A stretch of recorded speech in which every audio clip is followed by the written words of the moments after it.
Greetings, I'm Elizabeth. I'm 36 years old. I find myself in a new chapter of life as a single woman. In the past, I was married to someone named Henry, who, unfortunately, turned out to be quite a challenging partner. His parents, Joseph and Anna, were no better, and together they consistently made me feel quite uncomfortable. To be honest, Henry and I were both successful in our careers and were financially stable.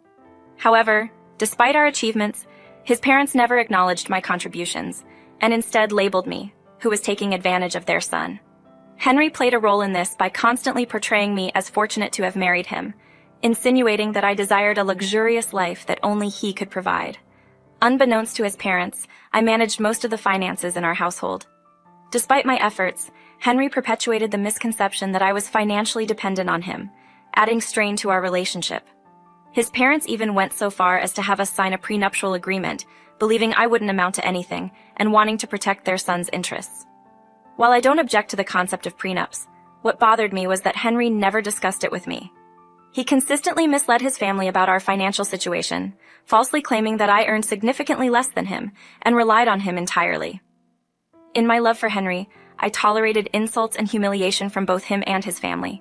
It pains me to admit that I made a mistake in marrying him. Henry didn't truly care for me or respect me. Instead, he regularly belittled me for earning less and spending what he falsely claimed was his money. In reality, he had lost his job 2 years ago and was dependent on me, a fact he desperately wanted to keep hidden from his parents. As time passed, Henry's behavior wore on my patience. He refused to actively seek employment, continuously draining my savings. The breaking point came when I independently purchased a house, marking the end of our troubled relationship. I received an inheritance from a relative and started saving to build a fund for buying a house. When I found the perfect match, a beautiful house that I instantly fell in love with, I purchased it and put the title in my name only. Despite Henry not contributing financially to the purchase, he continued to protest. I reminded him that he hadn't paid anything towards it, but his persistent pestering became unbearable. The breaking point came when, during a family dinner, Henry's parents brought up the topic of the house. They expressed excitement about us buying a big, unique house and asked if we had moved in yet. Despite Henry and I having already finalized the deal and moved in, Henry's mother assumed he had contributed significantly due to his modest salary. When Henry's mom questioned if we had bought the house jointly, I anticipated Henry would correct her and acknowledge my full ownership. However, he shocked me by claiming he had paid for the entire house, citing his successful job and substantial savings as the reasons for buying it in his name. His parents showered him with praise, declaring him a successful and independent homeowner. Despite my attempts to get Henry's attention and rectify the situation, he avoided eye contact deliberately.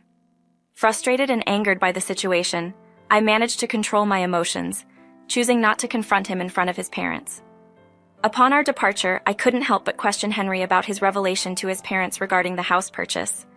I asked him, "What on earth was that, Henry? Why did you claim to have bought the house entirely on your own and a penny on it?" Henry tried to ease my concerns, saying, "Relax, Elizabeth. I just wanted to make them happy. I didn't want them to suspect that I lost my job. They would be extremely disappointed. What else was I supposed to do?" Frustrated, I responded, "You could have at least mentioned that we went 65 on the house. Instead, you took all the credit for the purchase. This feels humiliating and unfair, Henry." He dismissively stated, "Look, what's done is done. I'm not going back to correct myself. I won't humiliate myself like that. Who cares what my parents think? Let them believe what they want." Reflecting on the situation, I realized that something had changed in Henry after our marriage. He seemed to no longer care about me or my feelings, and it became apparent that he had been relying on me for the past 2 years. Despite showing signs of finding employment again, he even argued about putting his name on the house title. As I grappled with the realization that he was using me, a more significant issue unfolded. One evening, as I prepared a snack, the doorbell rang, prompting Henry to hurriedly open the door with a hint of uneasiness. To my shock, I discovered his parents at the door, bringing all their belongings. They expressed joy at staying in the new house Henry had supposedly bought for free, citing his invitation. Feeling blindsided, I listened as Henry played along, claiming it was his idea to have them move in, stating that they needed to stay in the spacious house since he had purchased it. At that moment, it became clear that Henry's deceitfulness extended beyond his parents, and I began contemplating what steps to take next. My disbelief was palpable as I processed the information. In no conceivable reality did I ever consent to Henry's decision to let his parents stay in our house. It was evident that the facade surrounding the house had spiraled out of control. However, I hesitated to confront Henry in the presence of his family. There was no way I would permit his parents to live in my house, but I sought a tactful approach to handle the situation. Meanwhile, Henry's parents continued to indulge in wishful thinking, expressing their delight at living in a spacious house. They showered praise on Henry for his supposed success, proclaiming our home to be magnificent. Their excitement grew as they discussed the prospect of having 3 bedrooms, with plans to claim the largest one. Frustrated and increasingly angry at the unexpected intrusion and presumptuous demands, I decided it was time to address the issue privately. I suggested to Henry that we have a conversation away from his parents, who seemed oblivious to the brewing tension. Henry, sensing the severity of the situation, began avoiding eye contact, realizing he was in trouble. Annoyed by my in-laws' sudden arrival and their audacious requests, I confronted Henry about his unilateral decision.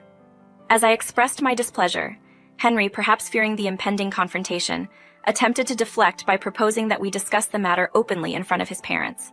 Unfazed, I responded, "Are you sure about that, Henry? Well, if you don't mind discussing it in front of your parents, then neither do I.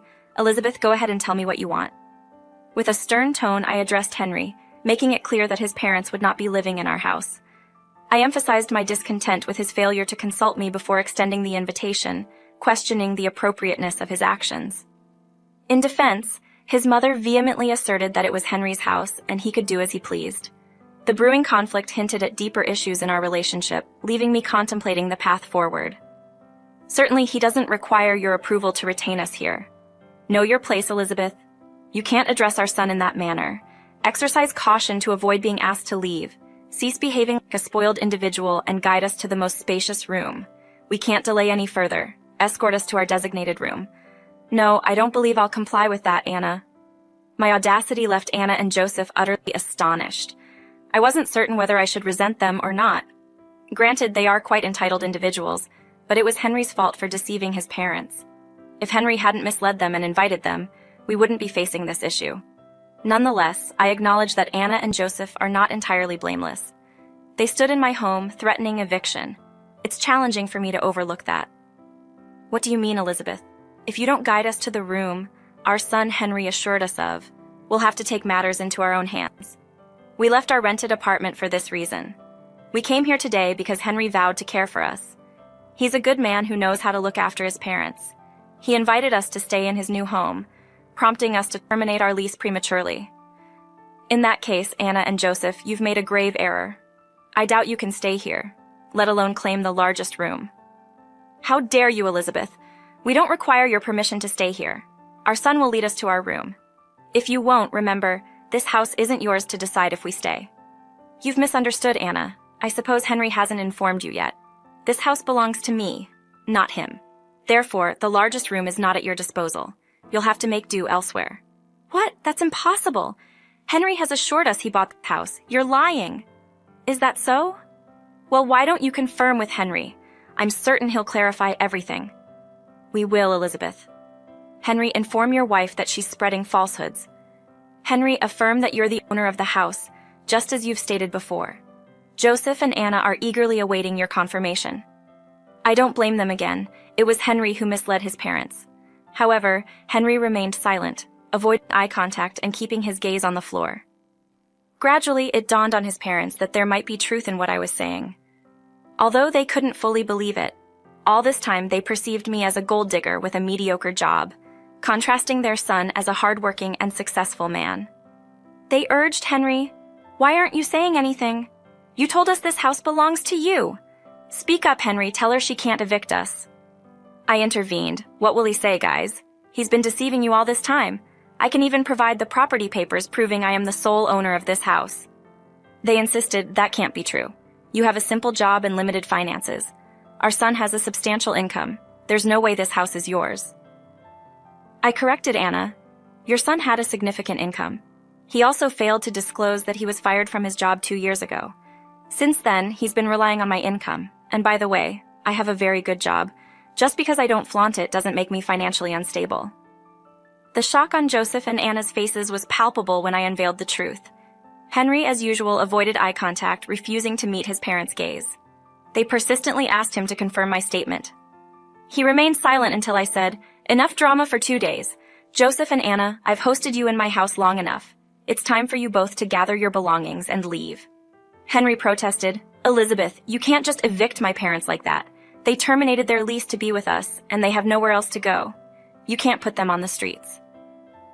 "Henry, I can and will proceed with these decisions. No consultation occurred before these choices were made, and your consideration was absent when ensuring them a place in my house. While this may be your residence, I am also your husband. If I decide that my parents will stay here, they will stay. You cannot evict them. This house belongs to our son as well, and anything that is yours is also his. You cannot force us out. Anna, I can indeed remove you, and Henry will be no exception. Since you're still legally married to me, Henry, I will draft an eviction notice for you. Don't worry, you won't remain married for long." "What do you mean, Elizabeth?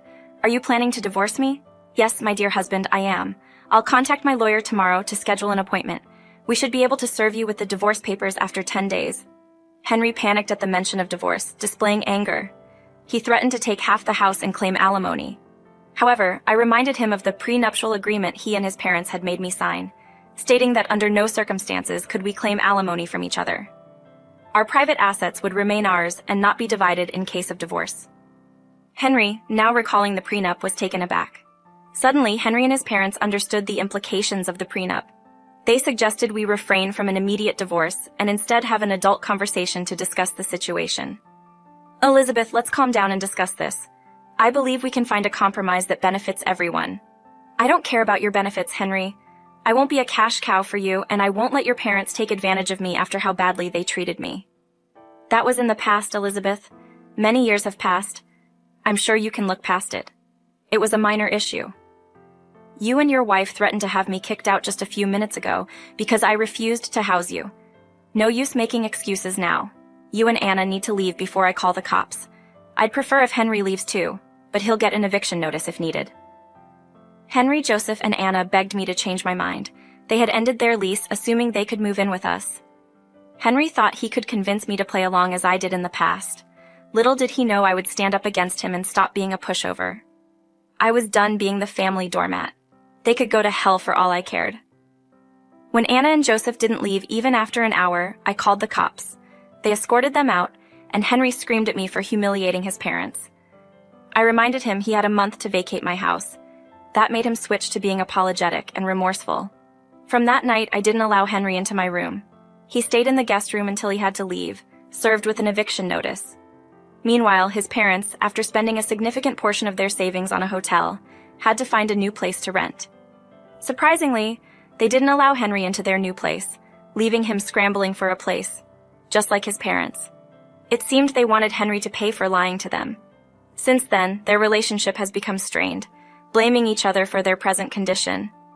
His parents refused to support Henry anymore. He was only valuable when he had money.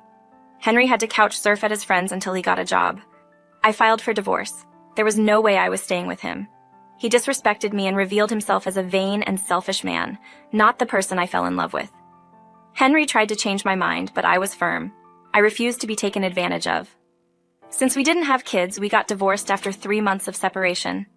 In those 3 months, I rebuilt myself and started dating again. Henry still hopes we can get back together, but that will only happen in his dreams.